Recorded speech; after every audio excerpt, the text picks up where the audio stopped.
욥기 6장 14절에서 23절입니다. 낙심한 자가 비록 전능자를 경외하기를 저버릴지라도 그의 친구로부터 동정을 받느니라. 내 형제들은 개울과 같이 변덕스럽고 그들은 개울의 물살같이 지나가느나 얼음이 녹으면 물이 검어지고 눈이 그 속에 감추어질지라도 따뜻하면 마르고 더우면 그 자리에서 아주 없어지나니 대상들은 그들의 길을 벗어나서 삭막한 들에 들어가 멸망하느니라. 대마의 떼들이 그것을 바라보고 스바의 행인들도 그것을 사모하다가 거기 와서는 바라던 것을 부끄러워하고 낙심하느니라. 이제 너희는 아무것도 아니로구나. 너희가 두려운 일을 본즉 겁내는구나. 내가 언제 너희에게 무엇을 달라고 말했더냐? 나를 위하여 너희 재물을 선물로 달라고 하더냐? 내가 언제 말하기를 원수의 손에서 나를 구원하라 하더냐? 폭군의 손에서 나를 구원하라 하더냐? 아멘. 오늘 말씀 욥기 6장 14절에서 23절입니다. 오늘 말씀은 욥이 참을 수 없는 고통의 직면에서 다시 한번 죽음을 동경하는 사실에 이어서 무정한 친구들을 향한 욥의 질책의 내용입니다. 본문을 보면 욥은 비록 하나님을 경외하는 일을 패하여 그로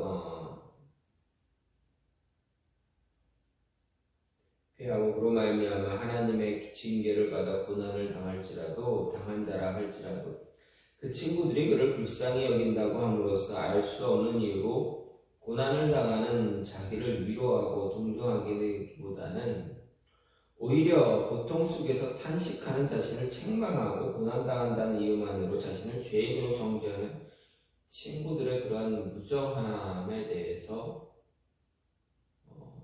토로하고 질타하고 있는 것을 볼 수가 있습니다.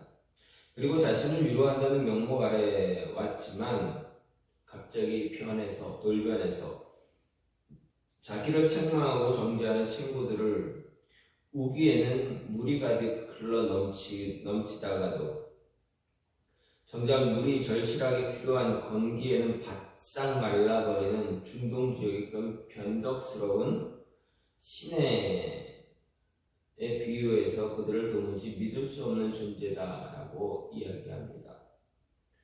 그리고 그들에게 우정을 기대하였다가 배신당한 자신의 심정을 물이 있을 것으로 기대하고 시내를 찾다가 물이 없으므로 멸망하거나 낙심하는 대상, 즉 여행자 등의 비유해서 자신이 위로를 얻고자 했던 친구들로부터 당한 배신이 얼마나 자신을 고통스럽고 낙심하게 하는 것인가를 보여줍니다. 또 욥은 계속해서 친구들이 그처럼 자신을 책망하고 정죄하는 것은 그의 고난을 하나님의 형벌로 인식하고 만일 하나님의 형벌을 받는 자신에게 우정을 베풀 경우 그들 자신도 재앙에 말려드는 것을 염려하는 데서 비롯된 이기적이고 약삭빠른 행동이다라고 말하므로 비록 자신이 하나님을 경외하지 않아 고난당하고 있다 할지라도 친구로서 마땅히 위로하고 도와주어야 하는 것이 마땅하거늘 그러한 의무를 저버린 친구들을 비난하고 있는 것을 볼 수가 있습니다. 이렇게 자신을 위로하기 위해서 찾아왔던 친구들이 자신의 상황을 보고도 도리어 위로보다는 오히려 질망하고 정죄하는 그 모습에 욥은 낙심하고 있다라는 것입니다. 그리고 자신도 왜 이렇게 고난을 받는 이유가 무엇인지 알지 못하고 또 정확하게 드러나지 않은 상황에서 자신을 그렇게 내몰고 있는 친구들이 원망스럽다라는 것을 이야기합니다. 특히 중동 지역 그 지역에 나타나는 와디, 즉 우기에는 물이 넘쳤지만 정말 물이 필요한 건기에는 물이 바짝 말라버리는 그러한 시내 와디와 같은 그런 모습을 보여주는 친구들의 모습에 정말 안타까움을 호소하고 있는 것이다라는 것입니다. 지금 욥은 무엇보다도 욥에게 가장 필요한 것은 무엇보다도 그에게 주어지는 따뜻한 말 한마디입니다. 그를 향한 사랑의 표현입니다. 그를 이해할 줄 알고 그냥 욥을 그냥 안아줄 수 있는, 아무 말 하지 않고 그냥 옆에 있으면서 안아줄 수 있는 그런 사람이 욥에게는 지금 가장 절실하게 필요한 상황입니다. 누군가 고난을 당하게 되면, 힘든 일, 어려운 일 겪게 되면 어떻습니까? 위로의 말도 필요하겠지만 어떻게 보면 정말 위로할 수 있는 것은 가만히 조용히 함께 옆에 있는 것입니다. 함께 앉아 있는 것이고 그저 아무 말 하지 않고 마음을 주고받을 수 있는 모습입니다. 그냥 안아줄 수 있는 모습입니다.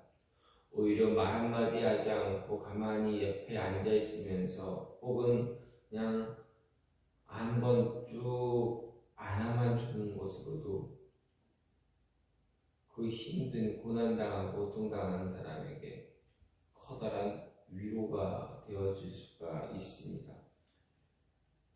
어려움을 당했을 때는 원인을 분석하기보다는 왜 이렇게 되었는가, 이것 때문 아닌가, 이런 원인을 분석하기보다는 전 가만히 마음을 추스려 줄 수 있는 그런 모습, 그런 위로가 가장 필요할 수도 있습니다.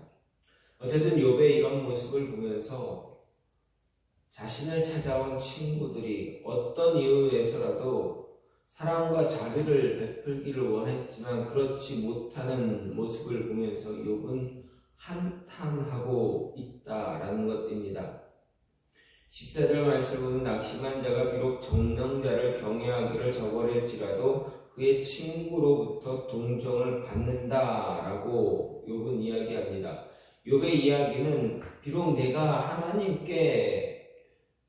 하나님을 경외하는 일을 하지 못한다 할지라도 네 고통, 고난 때문에 나에게 주어진 이 극심한 이 몸, 네 고난 때문에 내가 하나님을 예배하지 못한다 할지라도, 하나님 예배하는 걸 내가 소홀히 할지라도, 하나님께 간구하는 모습이 나에게 부족하다 할지라도 너희들은 나를 좀 감싸 안아줄 수 있어야 되는 것 아니냐. 친구라면 지금 나에게 필요한 것이 무엇인지 너희 알지 않느냐. 그냥 나를 좀 감싸 안아주고 나를 위로해주고 그냥 내 옆에 가만히 있어주고 그냥 나를 그냥 한번 안아줄 수 있지 않느냐. 내가 당하는 이 고통 때문에, 너무나 힘든 이 상황 때문에 하나님께 예배하지 못한다 할지라도 나를 좀 안아줄 수 있는 것 아니냐. 나를 사랑해 줄 수 있는 것 아니냐. 나에게 조금 더 사랑과 자비를 베풀어 줄 수 있는 것 아니냐. 라고 욥은 한탄하고 있습니다. 그렇습니다. 하나님을 경외해야 하는 일에 실패할지라도 우리는 그리스도인들, 여러분은 우리 주변의 사람들에게, 이 고난 어려움 당하는 사람들에게 자비를 여전히 불쌍히 여길 수 있는 마음 가질 수 있어야 하는 것입니다.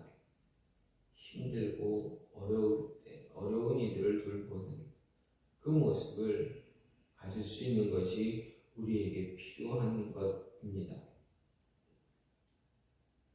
또한 내 형제, 15절 말씀을 보면 내 형제들은 개울과 같이 변덕스럽고 그들은 개울의 물살같이 지나간다 이렇게 이야기합니다. 즉 신실한 사랑과 우정은 성실함이 생명임을 이야기해 줍니다. 개울, 내 형제들은 개울과 같다. 개울은 어떻습니까? 늘 변하지 않습니다. 늘 동일합니다.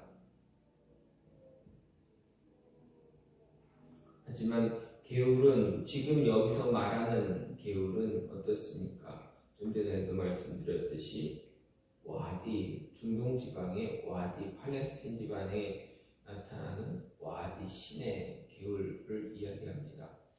우기 때는 물이 많았다가 건기가 되면 바짝 말라버리는, 비가 오면 채워졌다가 비가 그치면 바짝 말라버리는 그런 개울을 이야기합니다. 그래서 욥은 이야기하기를 변덕스럽다. 그 물살, 변덕스러운 물살같이 한때는 차고 넘쳐서 크게 요동치며 빠른 물살이지만 또 그 시기가 잠시 지나고 좀만 지나면, 잠시 지나버리면 아무런 어떤 물살조차도 없고 다 말라져 가는 그런 모습의 개울, 그런 모습들 같다. 이렇게 이야기하는 욥의 모습은, 욥이 이렇게 이야기하는 것은 욥이 자신의 친구들에게 말하기를 너희들의 사랑과 우정은 변하지 않아야 되지 않느냐.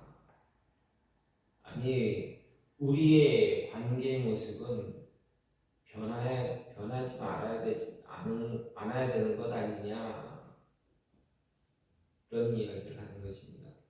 그렇습니다. 친구들 간에 계속 오랜 시간 동안 친구의 우정의 모습을 나누고 있었다면,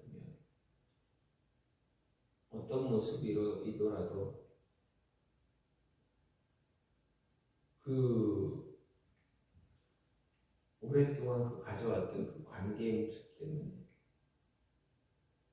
끝까지 이해하고 안아줄 수 있는 모습, 옆에 있어줄 수 있는 모습, 그것이 바른 모습 아니냐.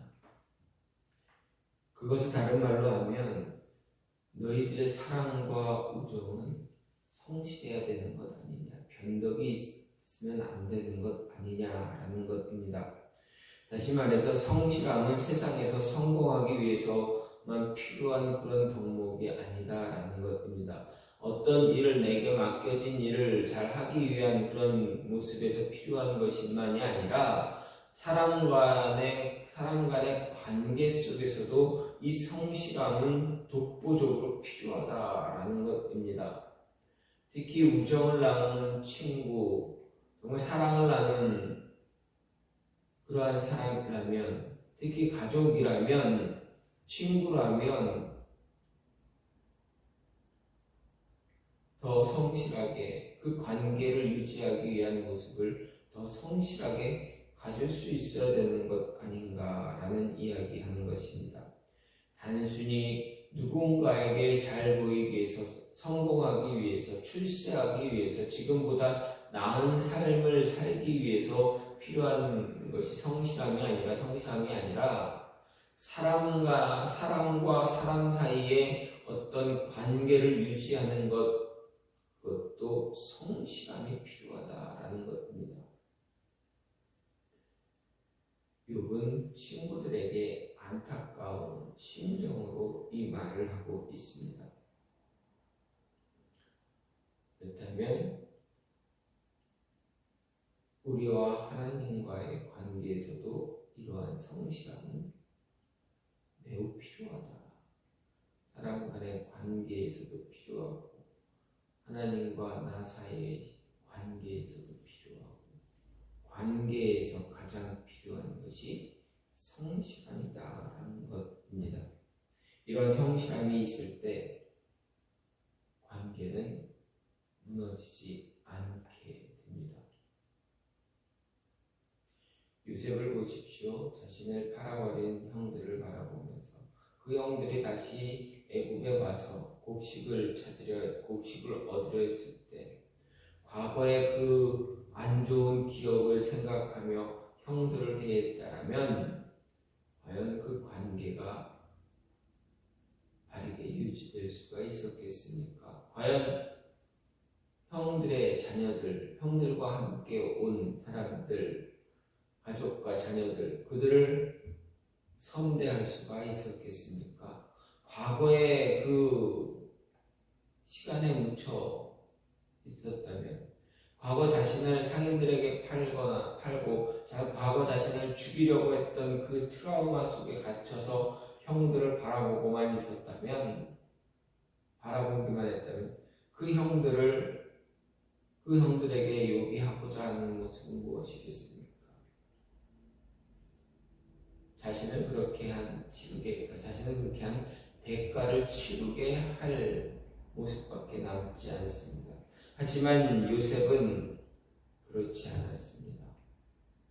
형들을 향한 사랑, 형들을 향한 우정, 그것이 그 오랜 시간 동안도 동일하게 성실하게 정말 가족을, 형들을, 아버지를 보고자 하는 그 마음, 보고 싶어하는 그 마음이 더 컸기에 과거 힘들었던 모습들은 싹 다 없어지고 만 것입니다. 형들을 보고 가슴 아파하고 북받쳐서 호소하는, 통곡하는, 소리내 우는 그 모습이 요셉에게 나타났다라는 것입니다. 성실함의 모습은 꼭 성공하기 위해서만 필요한 것이 아니라 사람과 사람 간의 관계에서도, 사람과 하나님과의 관계에서도 가장 필요한 덕목이다. 친구 간에, 가족 간에, 부모와 자녀 간에, 형제 간에 가장 소중하게 필요한 것, 변함이 없는 그 모습입니다. 마지막으로 진정한 사랑은 두려움을 이길 수 있는, 두려움을 내쫓을 수 있는 그러한 모습을 가져야 한다라는 것입니다. 진정한 사랑은 두려움의 포로가 되지 않고 두려움을 내쫓을 수 있는 것입니다. 사랑은 두려움 때문에 아무것도 하지 못하는 그런 어리석은 것이 아니다라는 것입니다. 진정한 사랑은 두려움을 이겨낼 수가 있습니다. 욥을 위로하기 위해 찾아온 친구들은 욥이 당한 일이 너무 참혹했다라는 것을 눈으로 보고 혹시라도 이런 때 위로한답시고 잘못 말을 했다가 자기도 같은 처지, 즉 하나님의 저주를 받을지도 모른다라는 마음이 들었습니다. 욥을 위로하기 위해서 찾아온 그 친구들, 욥을 바라보며 정말 혀를 내두릅니다. 여러분, 친구를 위로하기 위해서 갔다가 정말 상상도 못할 처지에 놓여 있는 그런 모습을 하고 있는 친구를 보게 된다면 어떻겠습니까? 얼마나 마음이 무너지겠습니까? 그런데 그 모습을 오해해서 제가 잘못했으니까, 죄를 지었으니까, 하나님께 벌받고 있는 것이니까 벌받고 있는데 내가 잘못 말 한마디 실수하면 저 친구가 당하고 있는 그 고통이 혹시 하나님이 나에게도 주지 않을까라는 그러한 두려움이 생기게 되면 어떻게 됩니까? 말 한마디 하지 못하게 됩니다. 위로 한번 바르게 해주지 못합니다. 그렇게 되면 어떻게 됩니까? 오히려 욥의 친구들처럼 정죄하기 바쁘게 됩니다. 하나님께 자신은 조금 더 욥보다, 내 친구보다 조금 더 의로운 사람이다, 저 친구처럼 내가 하나님께 죄 지은 자 아니다라는 것을 보이기 위해서 하지 말아야 할 말들, 하지 말아야 할 행동들을 하게 되어진다라는 것입니다. 혹시도 말 한마디 잘못했다가도 자기도 하나님으로부터 저주를 받을지 모른다는 마음 때문에 욥과 다르다. 나는 너와 다른 사람이다. 나는 너와 다르다. 내 신앙은 너와 다르다. 내 신앙은 너보다 더 위대하다. 나는 하나님께 죄를 짓지 않았다라는 것을 보이기 위해서, 겉으로 드러내기 위해서 앞다투어 욥을 책망하는 발언들을 하는 것을 보게 됩니다. 이것이 욥이 말한 말의 의미입니다. 21절의 의미입니다. 이제 너희는 아무것도 아니구나. 너희가 두려운 일을 은즉 겁내는구나. 너희가 내 상황을 보더니 겁먹고 겁내서 이렇게 나를 위로해 주지 못할 망정 하나님께 잘 보이기 위해서 그 새치어로 나를 비난하고 나를 정죄하고 있구나. 알지도 못하면서 정죄의 말만 하는구나. 그 새치어가 부끄럽지 않느냐라는 것이 욥의 이야기입니다. 정말 너희들이 나를 사랑하고 나를 향한 그 우정이 변치 않았다면 이렇게 못할 텐데 너희들의 사랑은 아무것도 아니구나. 두려움이 오면 그 두려움 때문에 싹 사그라지는, 꺼져버리는 그런 모습이 되어지는구나 라고 욥은 이야기합니다. 즉 그들은 욥의 친구들은 두려움에 사로잡혀 같은 일을 당하지 않기 위해서 너희도 똑같다. 모르는 사람이나 나를 모르고 아무것도 알지 못하고 그저 정죄만 하는, 아니 나를 아예 모르는 사람, 이제 지나가는 사람들이 나를 보고 와 어떻게 했으면 하나님이 저렇게 하셨을까라고 말하는 그런 사람들과 똑같다라는 것이 욥의 이야기입니다. 그렇다면 욥의 이런 이야기를 보면서 생각할 수 있는 것은 진실된 사랑을 갖고 있다면 바른 말하는데, 좋은 말하는데, 사람을 위로하려고 하는, 위로할 수 있는 말을 하는 데 있어서 두려워하고 도망치지 말아야 한다는 것입니다. 사랑은 두려움의 포로가 되지 않고 두려움을 내쫓을 수 있는 힘이 있음을 잊지 말아야 합니다. 오늘 말씀에서 욥은 친구들에게, 그의 친구 엘리바스에게, 그리고 다른 친구들을 향해서 분명하게 이야기합니다. 내가 아무리 고통을 받아도 너희는 나를 향한 사랑과 자비를 베풀고자 하는 그 마음은 줄어들지는 않아야 되는 것 아니냐라는 것입니다. 친구가 이런 고통을 당하고 있으면 그 친구를 안아주고 붙잡아주고 위로해 줄 수 있는 마음, 그 마음 가져야 되지 않느냐. 고통 때문에 하나님께 예배하지 못하는 그 순간, 그런 처지에 있는 친구를 보면서 그저 안아줄 수 있는 모습 갖는 것이 그렇게 어렵냐. 안아줄 수 있는 것이 사랑이고 자비지 않느냐, 그 모습이 있어야 되지 않느냐라고 호소하고 있는 것입니다. 우리의 모습에서는 정말 이러한 욥이 바라는 그러한 모습이 있기를 간절히 소망합니다. 힘들고 어려운 사람들을 보면서 그에게 어떻게 크게 위로가 되지는 못할지라도 말 한마디, 마음 하나 위로하는 모습으로 전해줄 수 있는 그런 모습이 우리에게 필요한 것임을 이야기합니다. 이 모습이 저와 여러분 안에 있기를 간절히 소망합니다. 이 시간 같이 기도하기로 원하는 것은 하나님, 우리의 심령에 하나님의 사랑과 자비가 더욱 넘치게 해달라고, 그래서 힘들고